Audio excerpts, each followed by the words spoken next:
Hello বন্ধুরা, নতুন একটা ভিডিওতে তোমাদেরকে স্বাগতম। জগদ্ধাত্রী ধারাবাহিকের আরও একটি নতুন পর্বে দেখা যায় যে সেদিন যে জগদ্ধাত্রীর যমজ মেয়ে হয়েছিল এটা শুধুমাত্র বৈদ্যাই ছাড়া আর বাড়ির কেউ জানতো না।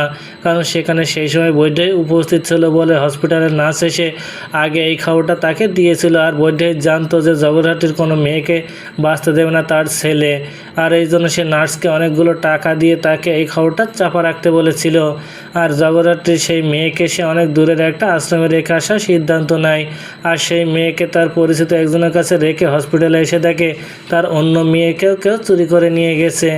ওদিকে বাড়িতে ফিরে স্বয়ম্ভু তার দিদি কৌশিকীকে বলে একটা মেয়ে আজ ডাক্তার শ্রীমতী সেনের জীবন বাঁচিয়েছে।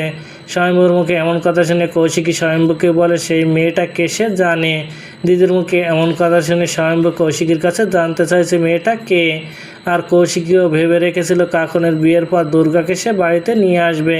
আর সেই জন্য কৌশিকী নিজে এসে দুর্গাকে নিয়ে বাড়িতে চলে আসে। আর কৌশিকী দুর্গাকে নিয়ে এসেছে দেখে বৈদ্যায় চলে আসে সে আশ্রমে।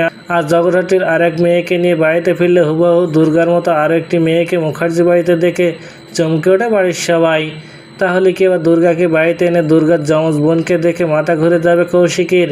তো বন্ধুরা, কি ঘটতে চলেছে গল্পে এবার জানতে হলে আমাদের সাথেই থাকুন। ধন্যবাদ।